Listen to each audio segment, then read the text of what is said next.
오늘 우리가 함께 은혜 받으실 말씀 함께 읽겠습니다. 이사야 7장 10절에서 16절까지의 말씀, 구약 성경 975쪽입니다.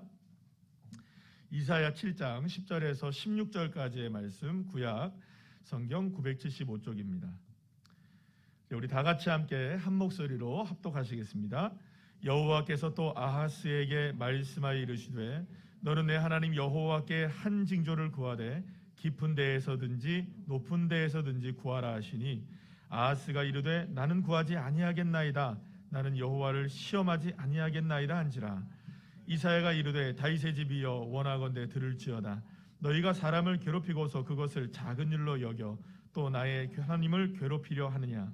그러므로 주께서 친히 징조를 너희에게 주실 것이라. 보라, 처녀가 잉태하여 아들을 낳을 것이요 그의 이름을 임마누엘이라 하리라. 그가 악을 버리며 선을 택할 줄 알 때가 되면 엉킨 젖과 꿀을 먹을 것이라.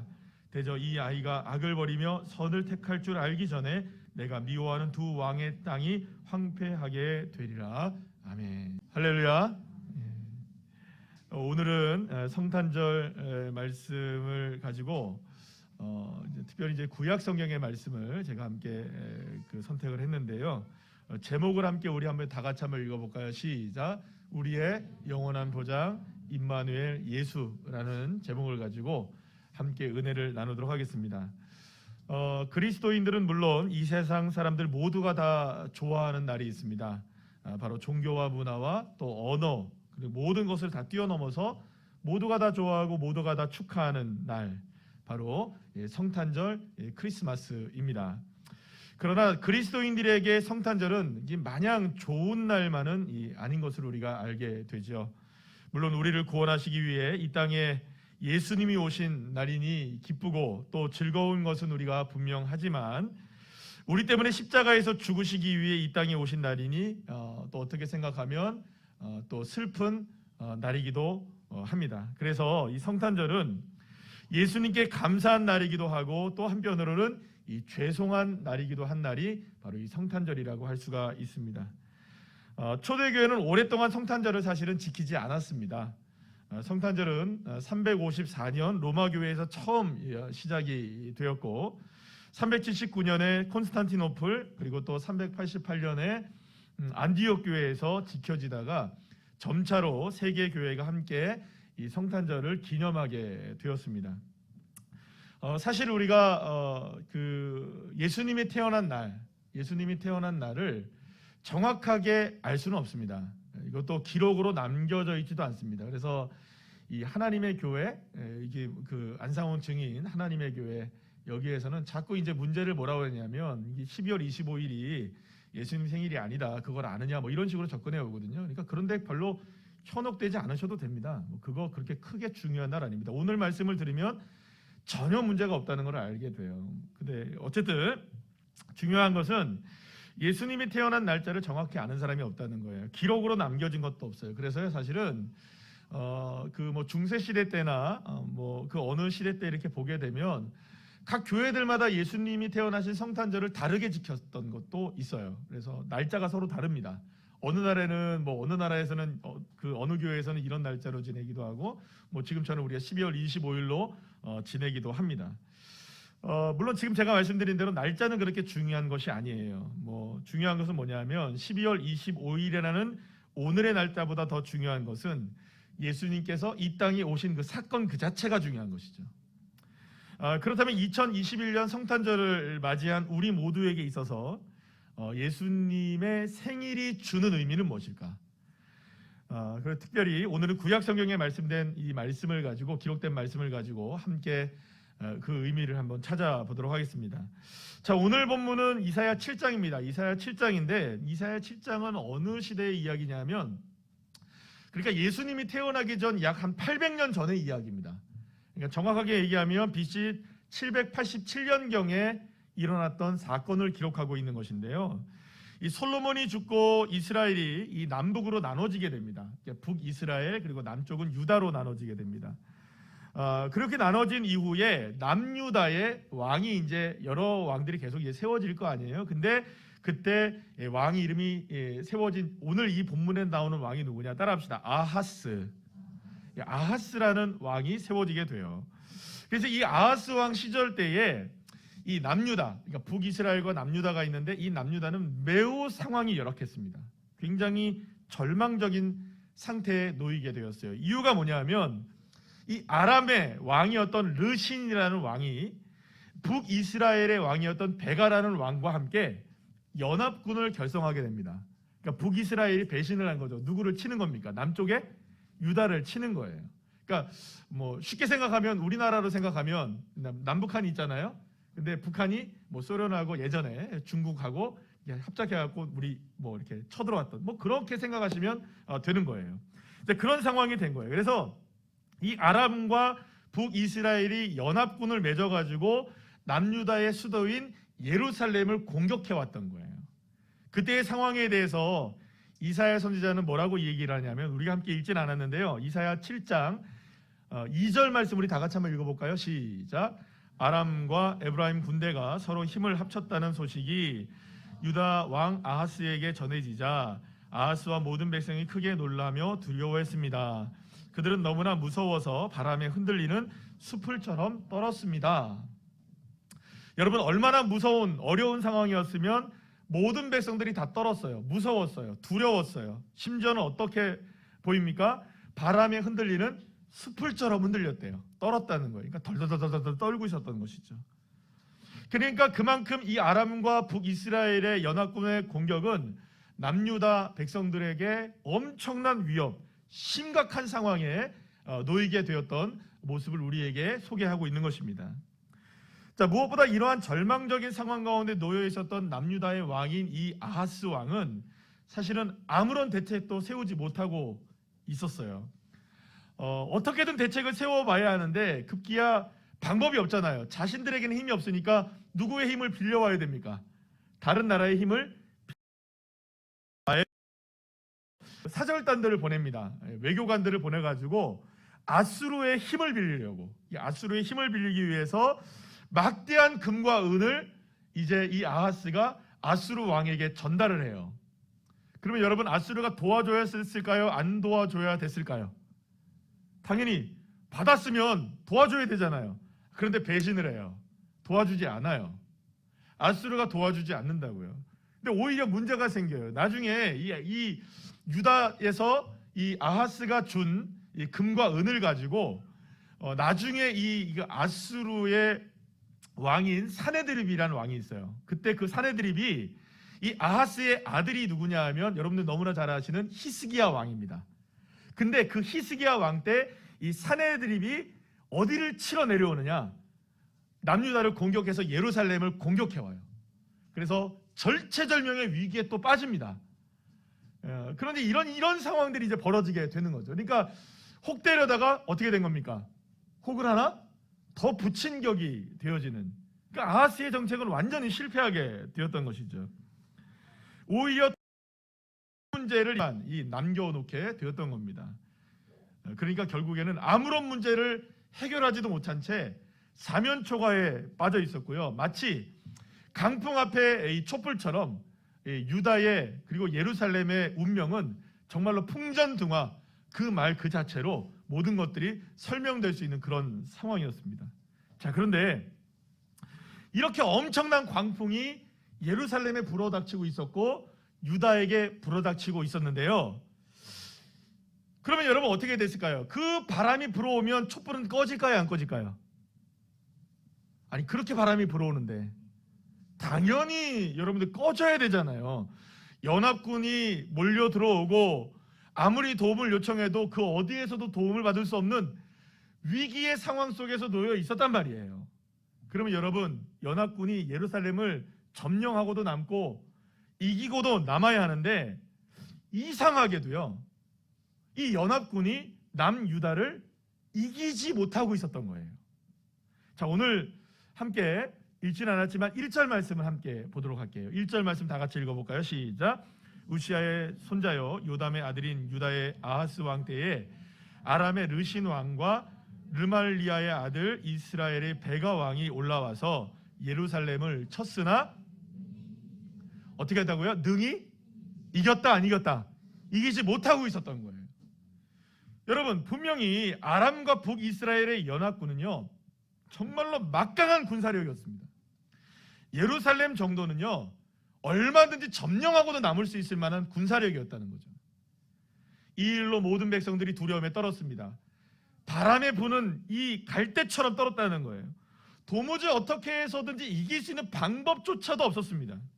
그런데 이상하게도 아무런 힘이 없는 유다를 침공한 연합군은 예루살렘을 이기지는 못하고 있었어요.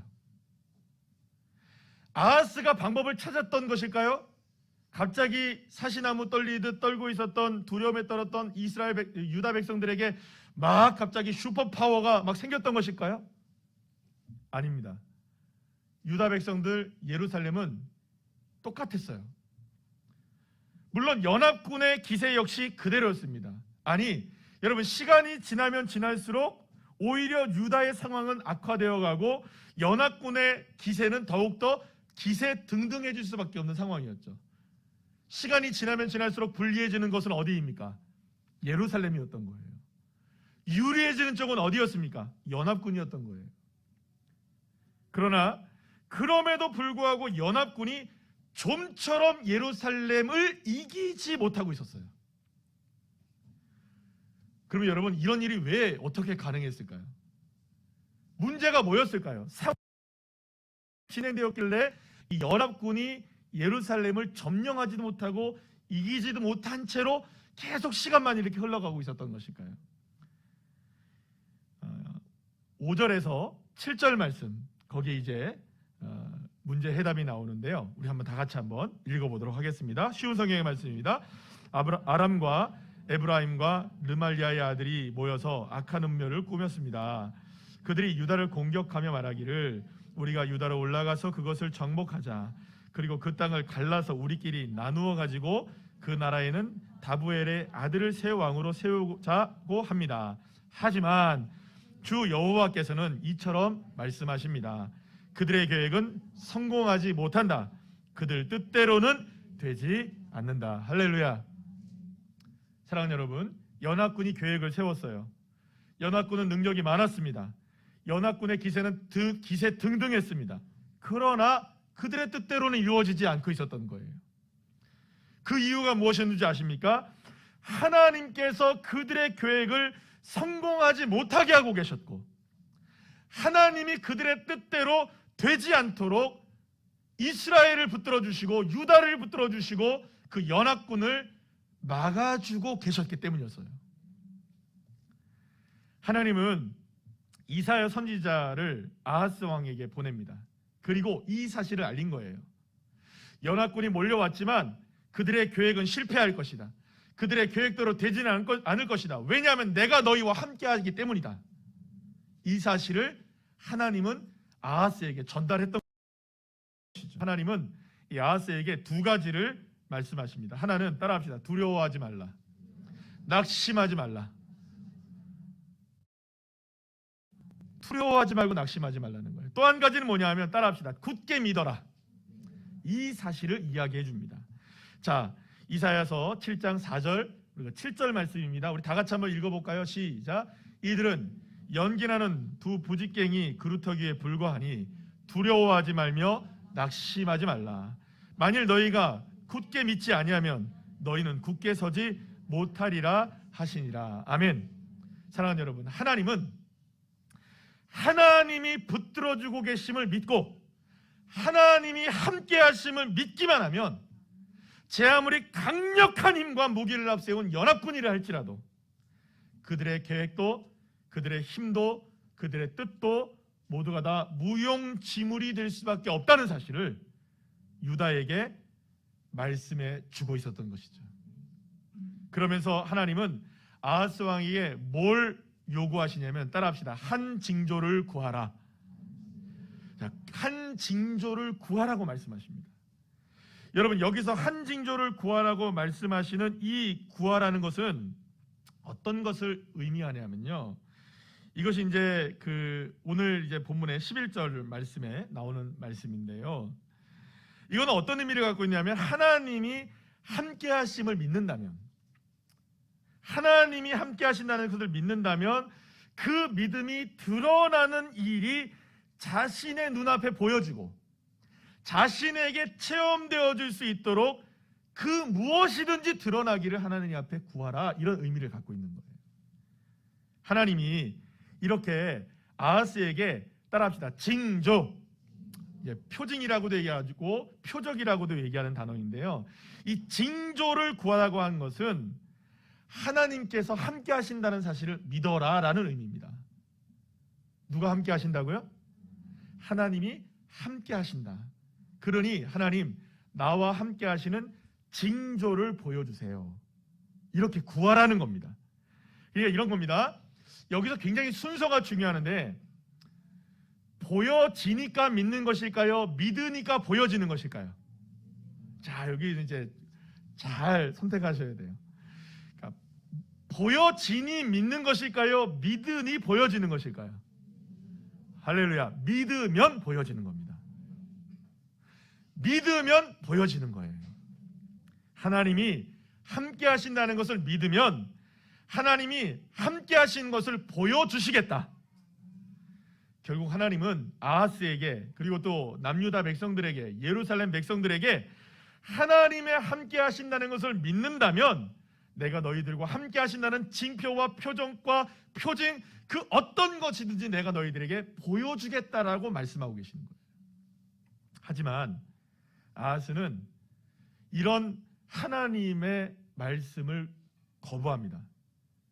결국 이 말은 무엇입니까? 하나님이 함께 하신다는 사실을 믿겠다, 믿지 않겠다? 믿지 않겠다는 거죠. 하나님이 붙들어 주고 계셔서 연합군이 이스라엘을, 예루살렘을 이기지 못하게 하시는 것을 지금 분명하게 경험하고 있음에도 불구하고 아하스는 하나님이 함께 하신다는 사실을 여전히 믿지 못하고, 또 그러니 하나님께서 함께 하신다는 징조를 구할 수 있을까요, 없을까요? 구하지 못했던 거예요. 아니, 믿지 않으니 징조를 어떻게 구하겠습니까? 믿어야 징조를 구하죠. 자, 그렇다면 만약에 하나님이 아하스가 정말 믿고 징조를 구했다면, 징조를 구하기만 했다면 하나님께서 어떤 징조를 과연 보여주시려고 했을까? 하나님이 보여주시려고 했던 그 징조란 무엇일까? 자, 오늘 우리 본문 14절 말씀 우리 다 같이 한번 읽어볼까요? 시작. 그러므로 주께서 친히 징조를 너희에게 주실 것이라. 보라, 처녀가 잉태하여 아들을 낳을 것이요 그 이름은 임마누엘이라 하리라. 아멘. 할렐루야. 사랑하는 여러분, 하나님이 함께 하신다는 것을, 사실을 분명하게 징조로 보여주시려고 했던 것이 뭐냐? 처녀가 잉태하여 아들을 낳을 것이다. 그러면 여러분, 이것이 곧 누구를 이야기합니까? 예수 그리스도이신 것이죠. 자, 그런데 이 징조는 이사야 선지자의 말씀을 통해서 처음 말씀이 되어진 말씀인데요, 이 말씀이 언제 이루어지느냐? 800년 후에 이루어져요. 이게 진짜로 이루어지는 징조로 드러나요. 우리가 마태복음 1장 22절 23절 말씀 우리 다 같이 한번 읽어볼까요? 시작. 이 모든 일이 된 것은 주께서 선지자, 이 선지자 누구일까요? 이사야를 얘기하죠. 선지자로 하신 말씀을 계속 시작. 이루려 하심이니 이르시되 처녀가 잉태하여 아들을 낳을 것이요 그의 이름을 임마누엘이라 하리라 하셨으니 이를 번역한즉 하나님이 우리와 함께 계시다 함이라. 아멘. 자, 그런데 여러분 놀랍지 않습니까? 아하스 왕이 살던 시대 BC 800년쯤이에요. 예수님이 태어나기 훨씬 이전입니다. 몇 년 전일까요? 800년 전이에요. 예수님이 태어나시려면 아직 몇 년이 기다려야 되는 걸까요? 800년이 기다려야 징조가 나오는 거예요. 자, 그렇다면 여러분 생각해 보세요. 지금 당장 연합군이 쳐들어와서 하나님이 나와 함께 하신다는 것을 믿어야 되는데, 믿고 나서 보여질 징조가 몇 년 후에 나오는 거예요. 800년 후에 나오는 징조라면 여러분들은 그 징조를 기다리겠습니까? 못 기다리겠습니까? 당연히 못 기다리죠. 어떻게 우리가 800년을 살아요? 지난주에 전도를 하시면서 우리 권사님들이 전도 나오셨다가 이런 얘기 하시더라고요. 아이고, 우리 권사님들 우리는 80세까지 삽시다. 90세까지 삽시다. 말만 그렇지. 100세도 살고 120세도 사시겠죠. 그러나 그렇게 사신다 하도록 해도 800년을 기다릴 수는 없잖아요. 여러분, 어차피 지금 구해도 볼 수도 없고 경험할 수도 없는 징조가 예수님이 탄생하실 징조인데 800년 후에 이루어지는 징조인 거예요. 자, 그러면 여러분, 아무리 생각해봐도 이거는 이해가 안 되는 일이잖아요. 지금 당장에 연합군이 쳐들어와서 무엇인가 징조를 보여달라고 기도를 하고 구하라고 말씀하시는데 그 징조가 800년 후에 나타난다? 뭘 어떻게 믿으라고요? 그렇다면 왜 지금 구해도 볼 수 없는 것이 분명한데도 불구하고 왜 하나님은 이렇게 징조를 구하라고 하셨을까? 사랑하는 여러분, 여기서 우리가 아주 중요한 한 가지를 점검하고 알아야 합니다. 하나님은 시간과 공간의 제약을 전혀 받지 않으시는 하나님이시라는 것이죠. 왜냐하면 그분은 창조주 여호와 하나님이십니다. 그래서 여러분은 베드로후서 3장 8절 말씀을 보면 하나님에게는요, 하루가 몇 년 같고 1000년 같기도 하고 1000년이 몇 년 같고 하루 같기도 한, 그러니까 완전히 하나님에게는 시간에 대한 개념들을 뛰어넘으시는 하나님이시다. 할렐루야. 또 야고보서 1장 17절의 말씀을 보면 하나님은 어떤 하나님이시느냐, 따라합시다. 회전하는 그림자가 없으시다. 자, 그러면 그림자가 없다는 것은 무엇일까요? 시간은 흐르죠. 여러분, 그림자가 있다는 말은, 회전하는 그림자가 있다는 말은 시간의 흐름을 경험하고 있다는 것이죠. 그런데 회전하는 그림자가 없다는 말은 무슨 말입니까? 시간의 제약을 받지 않는다는 의미를 갖고 있는 거예요. 그리고 히브리서 13장 8절 말씀 이렇게 말씀하십니다. 다 같이 읽어볼까요? 예수 그리스도는 어제나 오늘이나 영원토록 동일하시니라. 아멘. 사랑하는 여러분, 하나님에게는 800년 후에 일어날 일이 반드시 800년 후에만 일어날 수 있는 일이 아니라는 것이죠. 하나님에게는 800년 후에 일어날 수 있는 일이라 할지라도 얼마든지 시간과 공간을 초월하셔서 오늘 이 자리에도 얼마든지 일어날 수 있게 하시는 하나님이심을 믿으시기를 바랍니다.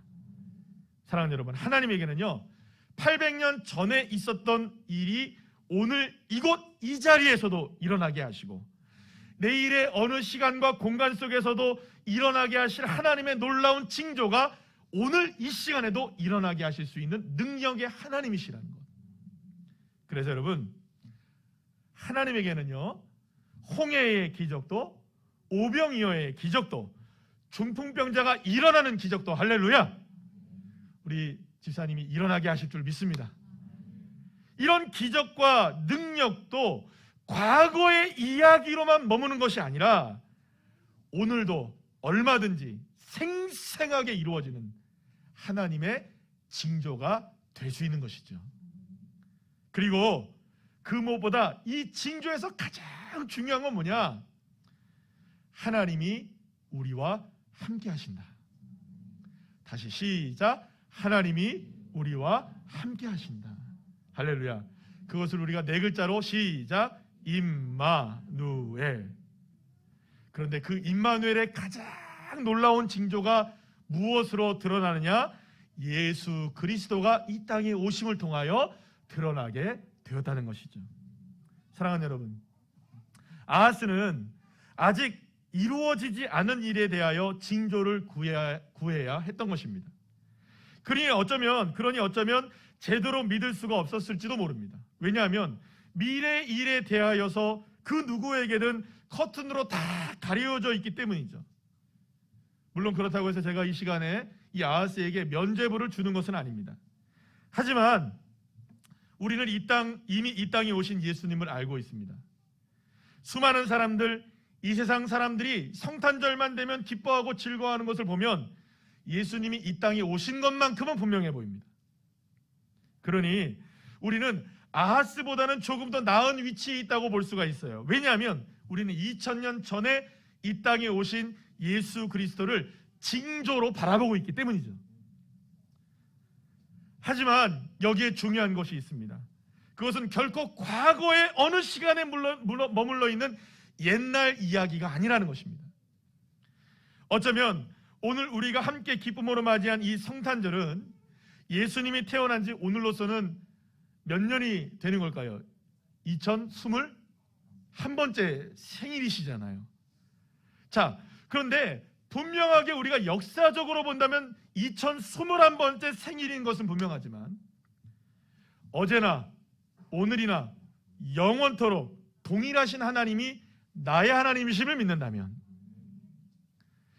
주님에게는 회전하는 그림자가 없으시다는 사실을 믿는다면, 천년을 하루같이 역사하시고 하루를 천년같이 역사하시는 주님의 역사하심을 믿는다면, 사랑하는 여러분, 2021번째 생일, 예수님의 생일 성탄절인 오늘은 사실은 몇 번째 생일일까요? 잘 머리를 굴려보십시오. 오늘이 몇 번째 생일일까요? 그렇죠, 첫 번째 생일이 되는 날이에요. 할렐루야. 그래서 여러분, 예수께서 이 땅에 오신 성탄절이야말로 하나님이 우리와 함께 하신다는 가장 놀라운 징조를 친히 보여주신 엄청난 선물이 우리에게 쏟아진 날이 되어지는 것입니다. 그렇기 때문에 오늘 이 시간 우리가 예수 그리스도를 믿는 믿음의 눈을 들어서 주님을 어떠한 상황에서라도 바라보기만 하면, 그래서 여러분 오늘 본문에 여러분 11절 말씀 우리 다 같이 한번 성경을 보세요. 11절 말씀 우리 다 같이 한번 읽어보겠습니다. 다 같이 시작.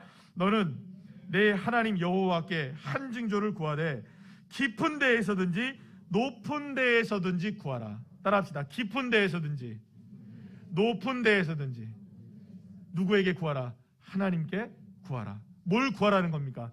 임마누엘을 구하라는 것입니다.